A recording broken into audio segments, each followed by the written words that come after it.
Jesus Cristo está aqui nesse momento e muito feliz porque nós estamos reunidos em nome dele e do nosso Pai. E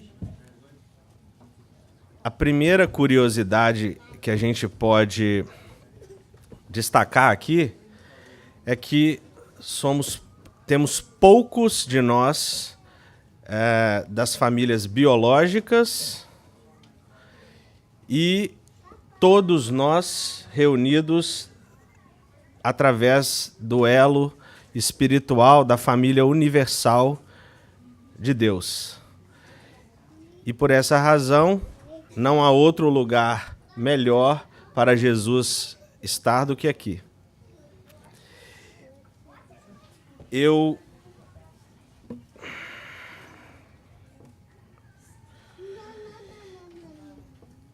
gostaria de iniciar fazendo um agradecimento, né, num movimento de gratidão muito, muito grande, realmente. Então, nós vamos agradecer antes e no final. E para agradecer, eu queria dar um rápido testemunho, né, a meu respeito, que foi bem interessante. Alguns meses atrás, eu já frequentava a casa desde mais ou menos setembro do ano passado e eu sempre frequentei as casas espíritas e por onde frequentei e desenvolvi algum trabalho, fazia alguma atividade, participava de alguma coisa. E há alguns meses aqui eu vim assistir algumas palestras, muita correria, estudando. E às quartas-feiras a Marisa inaugurou um grupo onde eles estavam fazendo por 40 minutos apenas o estudo do livro A Boa Nova. E eu vinha, quando possível, e discutia e participava desse grupo. E numa dessas quartas-feiras, eu estava decidido a não voltar mais, a não frequentar mais por causa da correria, do cansaço. E na hora da prece final desse dia, eu estava sentado ali no fundo e eu parei por alguns instantes e pedi ao meu mentor, ao meu guia espiritual, que intercedesse por mim de alguma forma, porque eu estava decidido a não vir mais, mas eu não queria. E quando acabou o grupo, quando acabou aquela oração, a Marisa chegou perto de mim e falou: Rafael, eu gostaria que você viesse dirigir esse grupo conosco. Você aceita? E é claro que eu aceitei mais que depressa, né? E a partir dali, várias coisas foram acontecendo, e aí os convites apareceram para que eu viesse trazendo alguma discussão, algum tema para contribuir aqui na casa. E hoje eu estou aqui fazendo essa palestra no dia 24, que não é mais importante do que nenhuma das outras, de nenhum dos outros palestrantes do ano, mas me deixa muito grato e feliz por isso, tá? E ontem a gente falou um pouco sobre o Apocalipse e hoje a gente fala sobre o Espírito da Verdade. E eu comentei ontem como que a Marisa costuma me pegar para as palestras, né? Ela sempre me pega na hora certa e do jeito certo. Então, para a palestra de ontem, eu estava fazendo um estudo, como eu falei, sobre João, sobre o Apocalipse, e aí ela me chamou e falou: preciso de um palestrante para o dia 23. E aí eu aceitei, sugeri o Apocalipse, e ela ficou super satisfeita. Não satisfeita, minutos depois ela falou assim: e eu preciso de um palestrante para o dia 24 também. E aí eu imediatamente pensei: Ayrton. O Ayrton. Só que o Ayrton, infelizmente, não estaria disponível, né? E eu gostaria de lembrar dele aqui com muito carinho pela pessoa especial que ele é. E aí ela me disse: olha, dia 24 o Ayrton não pode e tal, então ou é você ou sou eu.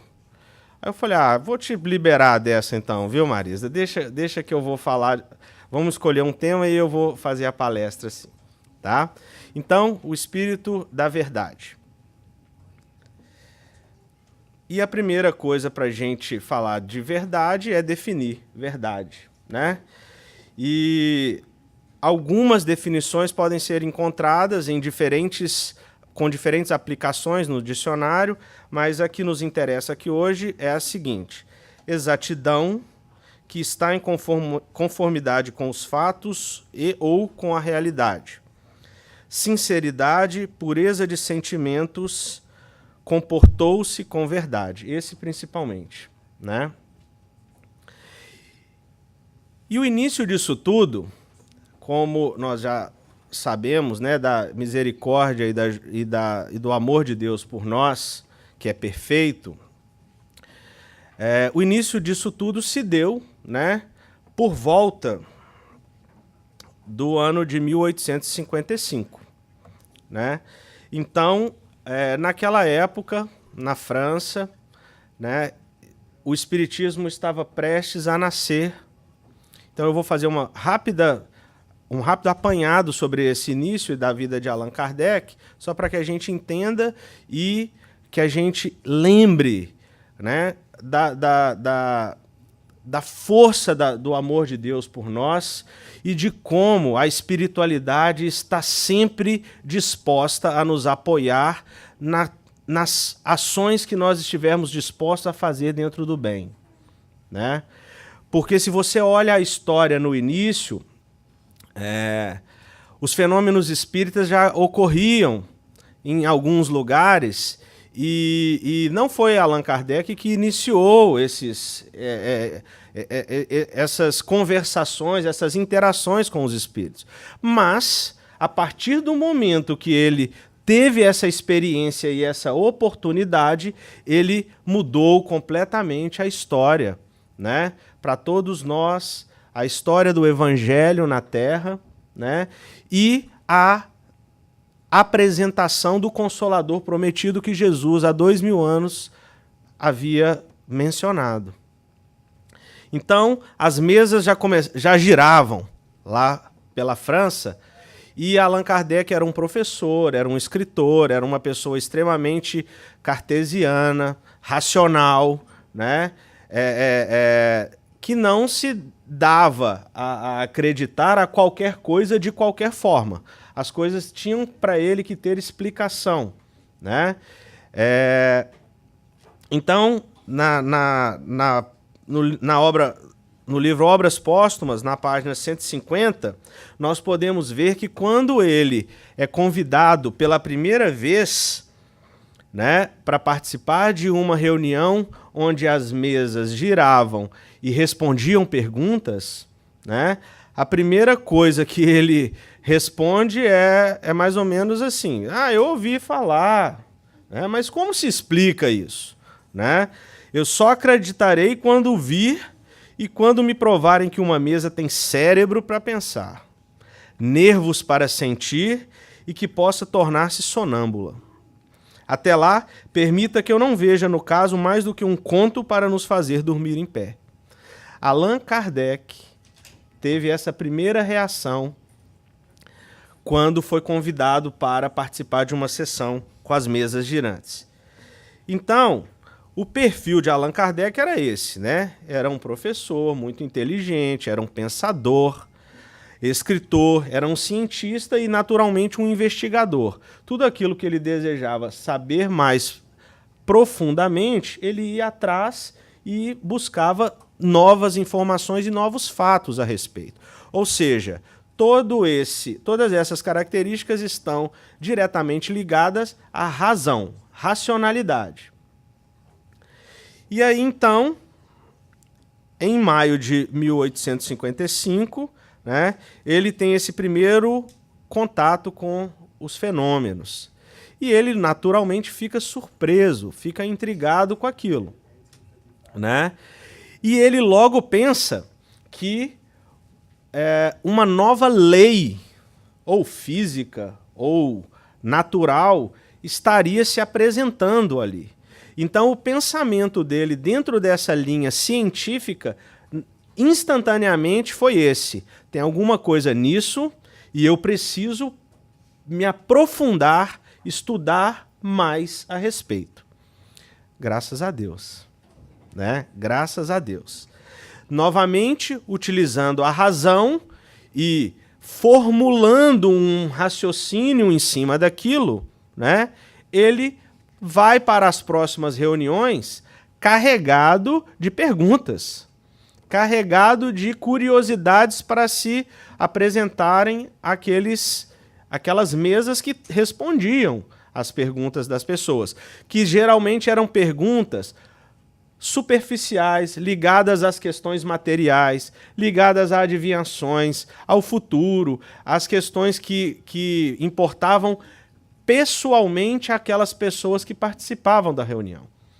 Acho até que a espiritualidade naquele momento devia ficar de saco cheio, né? De ter que ficar trazendo adivinhações para as pessoas ali. E aí surge Kardec com uma mente brilhante e com uma proposta totalmente séria para saber do que se tratava e quais eram as intenções da espiritualidade ali com essa nova lei a ser apresentada para a humanidade. Tá dando para entender? Então tá bom.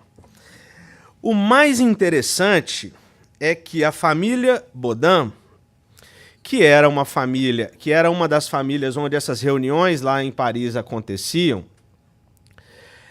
ela já tinha uma vivência antes de se mudarem para a França, né, numa pequena ilha na costa oriental da África, e lá eles já tinham recebido informações de que num futuro próximo se mudariam para Paris e que um encontro muito importante aconteceria, porque eles seriam responsáveis por atrair o espírito por atrair Allan Kardec para se apresentar ao espírito que era o protetor dessa família, que era apelidado, era nomeado de Zéfiro.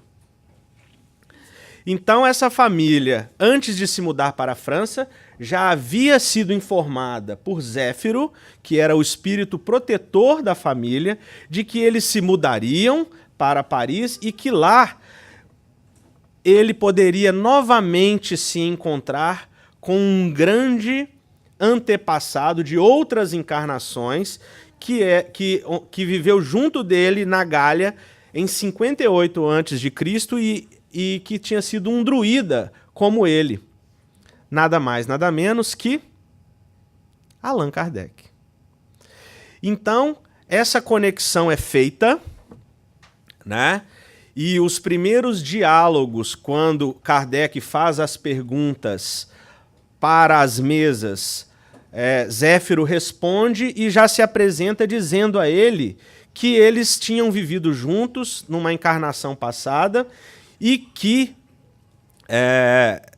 a partir dali Kardec teria uma importante missão, uma importante contribuição para que esses fenômenos fossem relatados, organizados e apresentados para a humanidade.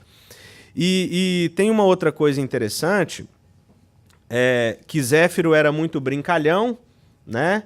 E Kardec se identificou logo ali com ele, e o nome de Allan Kardec, né, que não é o nome real, né, de Rivail, era o nome dele enquanto na encarnação como druida anteriormente. Tá?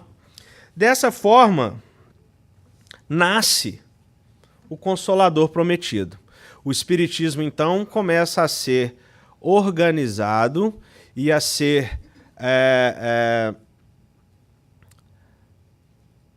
trazido com a seriedade que nós sabemos que Kardec, né, podia oferecer para essa tarefa, né? E aí, um relato importante aqui que eu trouxe para nós é que nos primeiros contatos com a espiritualidade, que se davam apenas nas reuniões em que ele frequentava, Kardec fazia muitas perguntas. E a partir das respostas que ele obtinha, ele começou a escrever. Ele começou a escrever e recebe, então, né, uma visita em sua casa no momento em que ele está no escritório dele fazendo algumas anotações. Essa visita se dá através de batidas, que são interrompidas a hora que ele para de escrever e vai procurar entender o que está acontecendo. Na próxima reunião, ele pergunta que batidas eram aquelas, o que estava acontecendo. Ele estava recebendo, ele pergunta se estavam tentando se comunicar com ele de alguma forma e por quê, né? E aí, então, Zéfiro diz para ele, é um espírito familiar. É um espírito familiar.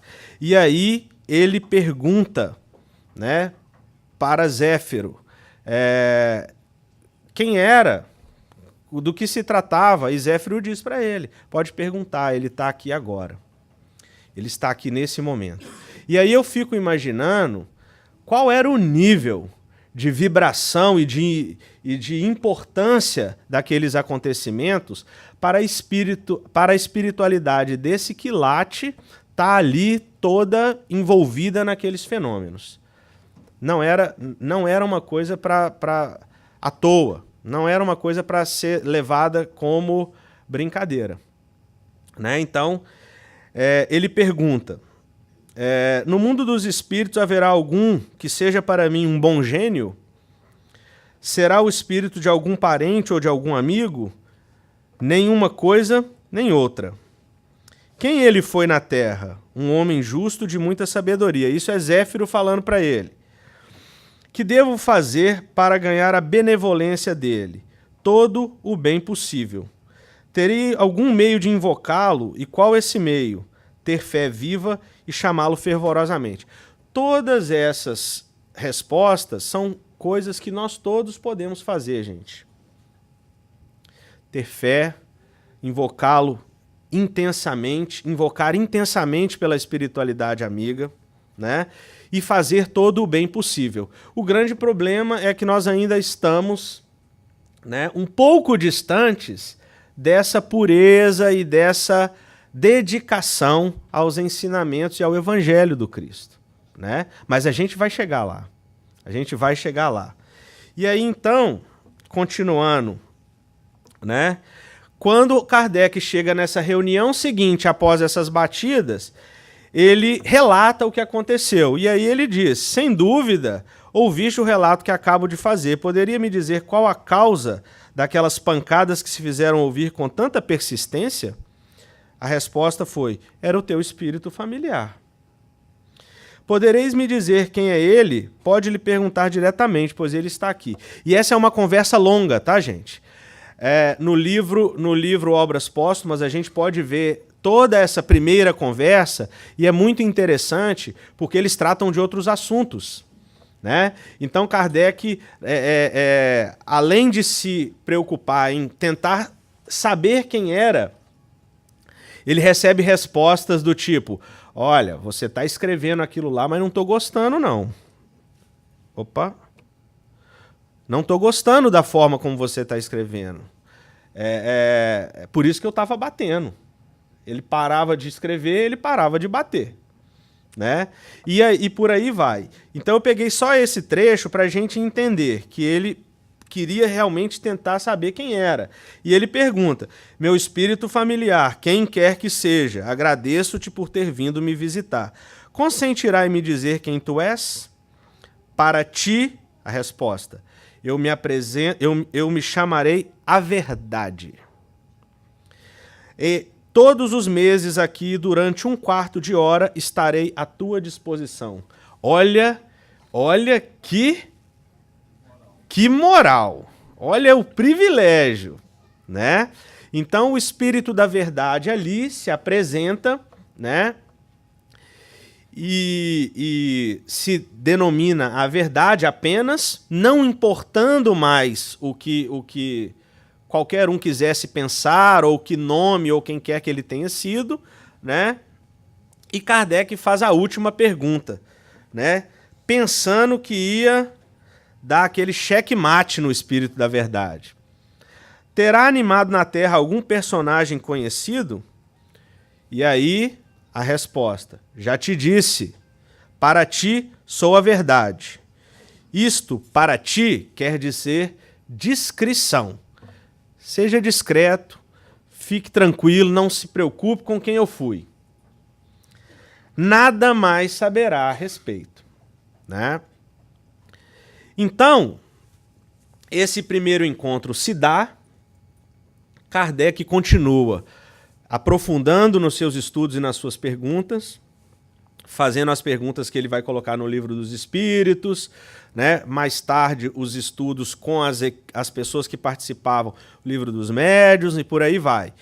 E, alguns anos mais tarde, não importando novamente quem seja, até porque não há nenhum relato que diga em que Jesus venha e fale: eu, o Espírito da Verdade, sou Jesus, né?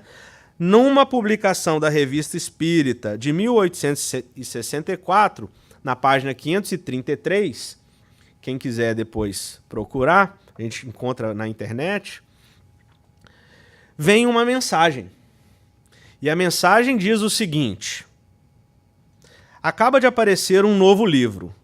É uma luz mais brilhante que vem clarear a vossa marcha. Há 18 séculos, por ordem de meu pai, vim trazer a palavra de Deus aos homens de boa vontade. Esta palavra foi esquecida pela maioria dos homens e a incredulidade, o materialismo, vieram abafar o bom grão que eu tinha depositado em vossa terra. Hoje, por ordem do Eterno, os espíritos bons, seus mensageiros, vêm em todos os pontos do globo fazer ouvir a trombeta retumbante. Escutai suas vozes. São destinadas a vos mostrar o caminho que conduz aos pés do Pai Celestial. Sede dóceis aos seus ensinos. Os tempos preditos são chegados. Todas as profecias serão cumpridas. E assinada pelo Espírito da Verdade. Quem, antes de 1850, 18 séculos antes, veio em nome do Pai? Jesus Cristo, né? Então, se, mesmo não importando, o Espírito da Verdade é Jesus Cristo, nós podemos dizer que ele coordenou, junto de outros grandes espíritos de luz, conduziu todo o progresso do nascimento do Espiritismo naquele momento e até hoje acompanha esse progresso. Na noite de Natal, né, onde nós celebramos o nascimento de Jesus, que não é o nascimento de Jesus oficialmente, mas não importa também, como não importa se o Espírito de Verdade é ou não é Jesus, né? Nós estamos aqui reunidos e estamos com os corações e as mentes cheias de amor, fraternidade e cumplicidade, para que no ano que vai se iniciar daqui a alguns dias, nós possamos ser melhores e possamos fazer mais por nós, pelo próximo e pela casa espírita e pelo espiritismo. Novamente, o Espírito da Verdade está aqui. Alguma dúvida disso?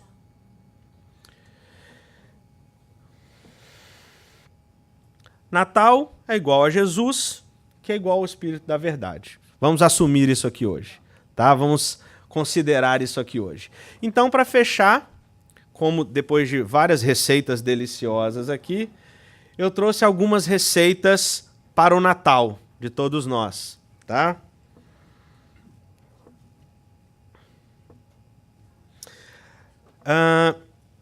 Uma mensagem de João, o apóstolo do amor, João Evangelista.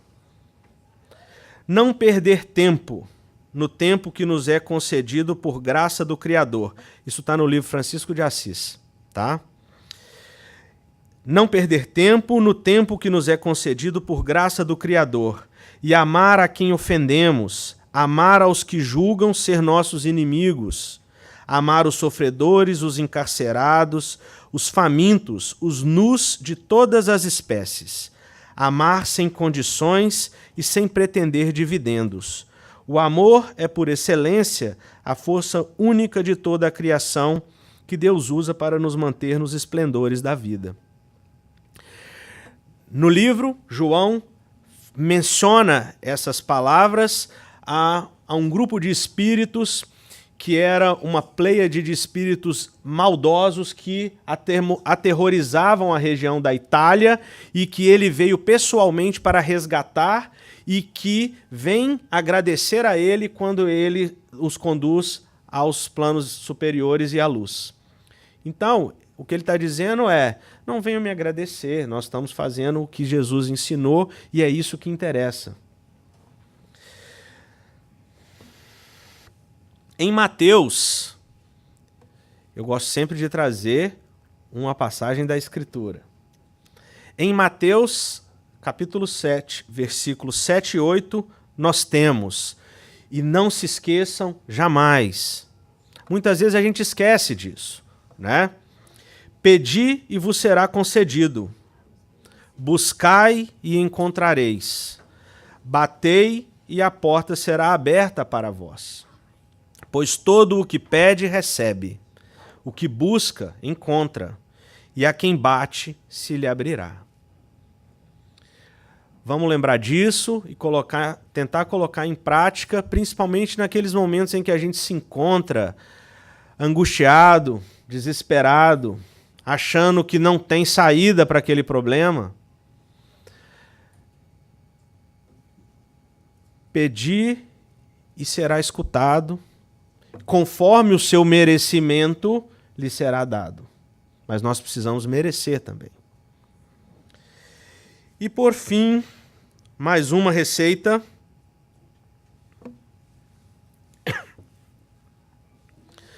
No livro O Espírito da Verdade, que é um livro, uma coletânea ditada de mensagens ditada por vários espíritos, tá?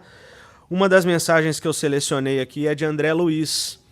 É a mensagem número 23, no reino da ação. Não condene, ajude ao outro, cultive serenidade. Use os próprios recursos para fazer o bem, proceda com bondade, sem exibição de virtude. Seja qual for o problema, faça o melhor que você puder. Não admita a supremacia do mal. Fuja de todo pensamento, palavra, atitude ou gesto que possam agravar as complicações de alguém. Ouça com paciência e fale amparando. Recorde que amanhã você talvez esteja precisando também de auxílio. E em toda situação indesejável, mesmo que o próximo demonstre necessidade de reprimenda, observe, conforme a lição de Jesus, se você está em condições de atirar a pedra. Resumindo, a noite é de reflexão sobre as ações que tivemos, sobre as ações que desejaremos ter, para que possamos fazer a nossa reforma íntima. E dessa forma, se a gente for bem sucedido, certamente o ano novo vai ser próspero e cheio de mais felicidades ainda para todos nós. Tá certo? Eu tenho um último slide, mas a hora que eu estava saindo de casa hoje, eu li algumas coisas e eu não resisti. Eu não coloquei no slide, mas eu fiz uma impressão e eu vou ler rapidamente para vocês, tá? Posso? É um texto de Chico Xavier e eu trouxe um trecho dele, tá? Que eu achei na internet. Perguntemos a Maria de Magdala onde e quando nasceu Jesus. E ela nos responderá: Jesus nasceu em Betânia. Foi certa vez que a sua voz, tão cheia de pureza e santidade, despertou em mim a sensação de uma vida nova com a qual até então jamais sonhara. Perguntemos a Francisco de Assis o que ele sabe sobre o nascimento de Jesus. E ele responderá: ele nasceu no dia em que, na Praça de Assis, entreguei a minha bolsa, minhas roupas e até meu nome para segui-lo incondicionalmente, pois sabia que somente ele é a fonte inesgotável de amor. Perguntemos a Pedro quando deu o nascimento de Jesus e ele nos responderá: Jesus nasceu no pátio do palácio de Caifás, na noite em que o galo cantou pela terceira vez, no momento em que eu havia negado. Foi nesse instante que acordou minha consciência para a verdadeira vida. Perguntemos a Paulo de Tarso quando se deu o nascimento de Jesus e ele responderá: Jesus nasceu na estrada de Damasco, quando, envolvido por intensa luz que me deixou cego, pude ver a figura nobre e serena que me perguntava: Saulo, Saulo, por que me persegues? E na cegueira passei a enxergar um mundo novo quando eu lhe disse: Senhor, o que queres que eu faça? E perguntemos a Tomé onde e quando nasceu Jesus. Ele nos responderá: Jesus nasceu naquele dia inesquecível em que ele me pediu para tocar as suas chagas e me foi dado testemunhar que a morte não tinha poder sobre o Filho de Deus. Só então compreendi o sentido de suas palavras. Eu sou o caminho, a verdade e a vida.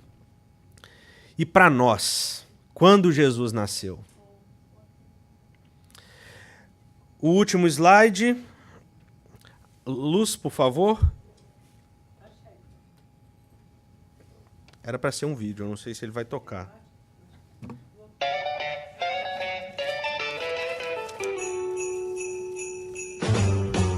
Jingle bell, jingle bell, jingle bell rock. A jingle bell swinging, jingle bells ringing, snowing and blowing up bushels of fun. Now the jingle hop has begun. Jingle bell, jingle bell, jingle bell rock. A jingle bells chiming, jingle bell time. Dancing and prancing in Jingle Bell Square. In the frosty air, what a bright time. It's the right time to rock the night away. Jingle bell time is a swell time to go gliding in a one-horse sleigh. Giddy up, jingle horse, pick up your feet. A jingle around the clock. Mix and a mingle in the jingling beat.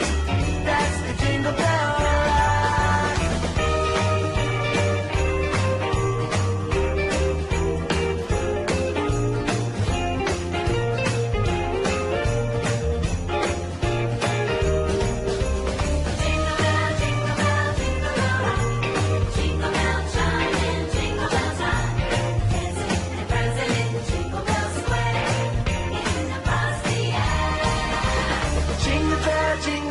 Jingle bell rock, jingle bell chiming, jingle bell time, snowing and blowing up bushels of fun. Now the jingle hop has begun. Jingle bell, jingle bell, jingle bell rock, jingle bells chiming, jingle bell time, dancing and prancing in Jingle Bell Square. In the frosty air, what a bright time! It's the right time to rock the night away. Jingle bell time is a swell time to go gliding in a one-horse sleigh.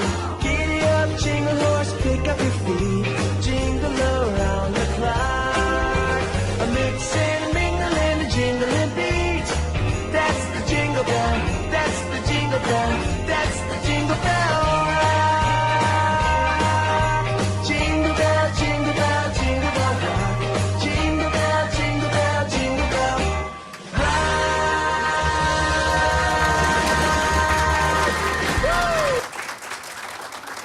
Feliz Natal a todos e um excelente ano novo.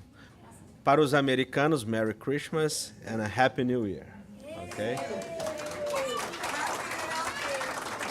Rafael, essa listinha que você colocou aí foi refeita? Eu acho que é isso que estamos